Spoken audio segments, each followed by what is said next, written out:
नमस्कार साथियों। आज हम जो वीडियो बनाने जा रहे हैं वो यंग वेटनरी प्रोफेशनल्स को एजुकेट करने के हिसाब से बनाने जा रहे हैं। आज मेरा जो डिस्कशन होगा वो ये कि हम किस तरह से जो कोई केस हमारे पास आता है एनिमल का उसको हम अप्रोच करेंगे, किस तरह से अपनी जो है फिजिकल एग्जामिनेशन करेंगे, किस तरह से उसको केस को डायग्नोज करेंगे। तो सबसे पहले जब भी कोई ऑनर आता है, कोई केस आता है तो बहुत इम्पोर्टेंट है उसकी हिस्ट्री टेकिंग। हिस्ट्री किस प्रकार से ली जाए। कई बार ऐसा होता है कि हम सही हिस्ट्री नहीं ले पाते हैं, जिसके वजह से हम सही डायग्नोसिस पे नहीं पहुंच पाते हैं।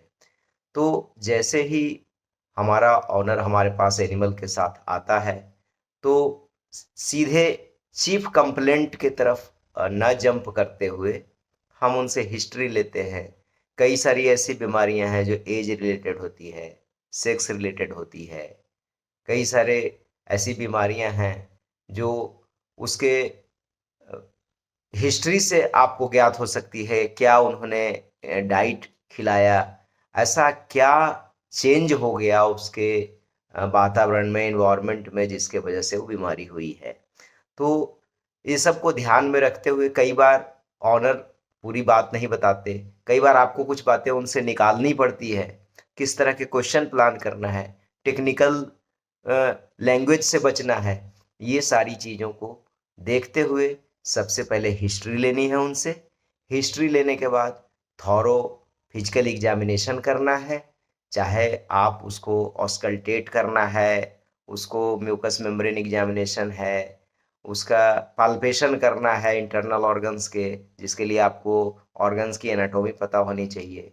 उसके बाद जो उनका चीफ कंप्लेंट है उसके अनुसार से कौन सा ऑर्गन सिस्टम, कौन सा ऑर्गन इन्वॉल्व है, ये देखते हुए दूसरी चीज करनी है कि उसके बाद उनका जो भी डायग्नोसिस है उसको प्लान करते समय जरूर डिफरेंशियल डायग्नोसिस की तरफ जाना है कि इस ऑर्गन सिस्टम में ये लक्षण आ रहे हैं, तो क्या क्या प्रोबेबल जो बीमारियां हैं वो हो सकती है।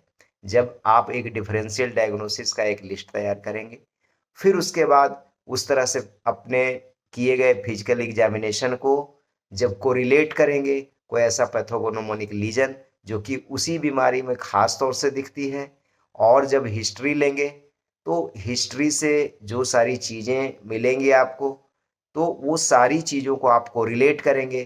फिर भी आपको कोई परेशानी आती है, तब आप उसी के अनुसार जो है टेस्ट प्लान करेंगे। चाहे वो पैथोलॉजिकल टेस्ट हो या फिर बायोकेमिकल टेस्ट हो, जो भी टेस्ट आपको लगता है, हेमाटोलॉजिकल टेस्ट हो, आप उस तरह से टेस्ट प्लान करें और टेस्ट के रिजल्ट को दोबारा कोरिलेट करें। और कोरिलेट करने के बाद तब आप एक जो डायग्नोसिस है, टेंटेटिव डायग्नोसिस या कंफर्मेटरी डायग्नोसिस जो भी है, आप उसको बनाएं। और जो डिजीज का जो प्रोग्नोसिस है, जिस कोर्स से वो डिजीज आगे बढ़ के आपकी रिकवरी तक पहुंचेगा, उसको भी ऑनर को अच्छे तरह से एक्सप्लेन करना है। और उसके बाद जो है अपने प्रिस्क्रिप्शन को बैलेंस तरीके से तैयार करके और तब जो है उस पशु का इलाज करना है।